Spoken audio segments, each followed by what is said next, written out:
SC ST BC minority వర్గాల వారికి అధికారం కోసమే కాంశీరాం బహుజన్ సమాజ్ పార్టీని స్థాపించారని ఆ పార్టీ జగ్గంపేట నియోజకవర్గ ఇన్ఛార్జ్ జుత్తుకు నాగేశ్వరరావు అన్నారు. కాకినాడ జిల్లా గండేపల్లి మండలం నీలాద్రిరావుపేటలో కాంశీరాం జయంతి వేడుకలను నిర్వహించారు. ముందుగా ఆయన చిత్రపటానికి పూలమాలలు వేసి నివాళులర్పించారు. అనంతరం కేక్ కట్ చేశారు. అభినయ అంబేద్కర్, గౌతమ్ బుద్ధుడు, జ్యోతిరావు పూలే ఆశయాలతో నడిచిన వ్యక్తి కాంశీరాం అని వారు గుర్తు చేసుకున్నారు. కాంశీరాం గారు 91వ జయంతిని పురస్కరించుకుని మరి మన చక్రవర్తి నగర్లో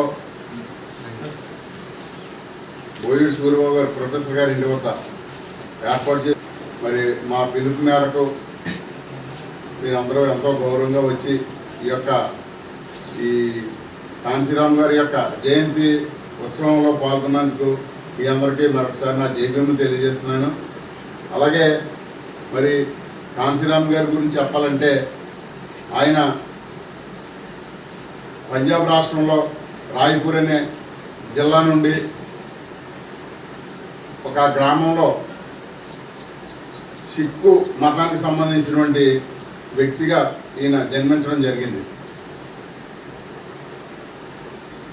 మార్చి 15, 1934 సంవత్సరంలో మార్చి 14ని జన్మించడం జరిగింది. మరి ఆయన 31వ ఏటనే నేను అంటే ఈయన అంబేద్కర్ గారి గురించి ఆయన అడుగుజాడల గురించి తెలుసుకోవడానికి చిన్నప్పటి నుంచి కూడా ఆ యొక్క ఉద్యమాలు తెలియకపోయినా ఒక 30 సంవత్సరాలు వచ్చిన తర్వాత అంటే అంబేద్కర్ చనిపోయిన తర్వాతే ఆయన యొక్క ఉద్యమాలని తెలుసుకుని ఆయన బాటలో నడవాలని, ఆయన అడుగుజాడల్లో నడవాలని కుటుంబాన్ని మొత్తం అంతా కూడా వదిలేసేసి మరి అంబేద్కర్ గారి యొక్క అడుగుజాడల్లో నడిచి ఈ యొక్క బహుజన సమాజ్ పార్టీలో ఒక దళితులే కాకుండా బీసీ, ఎస్టీ, ఎస్సీ అన్ని కులాలకు కూడా సంబంధించినటువంటి రూపకల్పన చేయడం, బహుజన సమాజ్ పార్టీని స్థాపించడం జరిగింది.